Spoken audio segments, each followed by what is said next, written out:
We're about 6 weeks out from the next federal budget, and again, as happens every year, negative gearing seems to be the topic of conversation. Now, Joe Hockey has said that for the forthcoming budget, everything is on the table.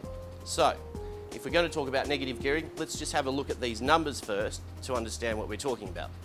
30,000 Australians own 5 or more properties. 1 in 10 households own an investment property, and approximately $4 billion a year is rebated back in tax deductions. Most of us will remember that during the Hawke government era, in 1985 they decided to drop negative gearing and then reintroduced in 1987 because of the rental pressures out in the marketplace. Have a look at this graph from Pete Wargin, from Allen and Wargin. So as we can see, the rental growth actually went up and spiked during those years where they abolished negative gearing.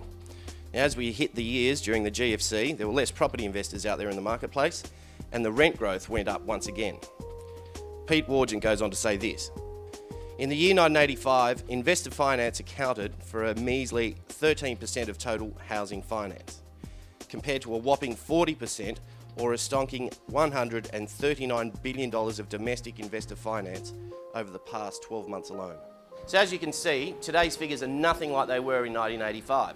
The dilemma for the government now, if they do decide to move on negative gearing, is stepping into the unknown. However, a lot of serious questions so far have gone unanswered. How many property investors would abandon the market?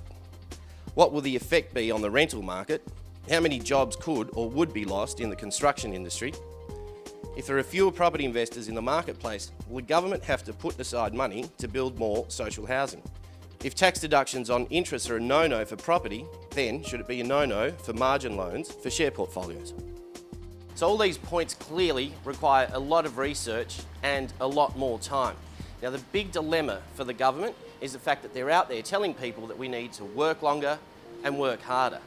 But it's very difficult to sell that proposition when they're also trying to take away, possibly, some of the tax advantages that are out in the marketplace. Now, if the government ever do get together with some industry experts and analysts, they may as well have a look at the first home buyers grant as well, because they have rocks in their heads if they believe that that does not inflate prices. I'm Iggy Damiani. I'll see you next week.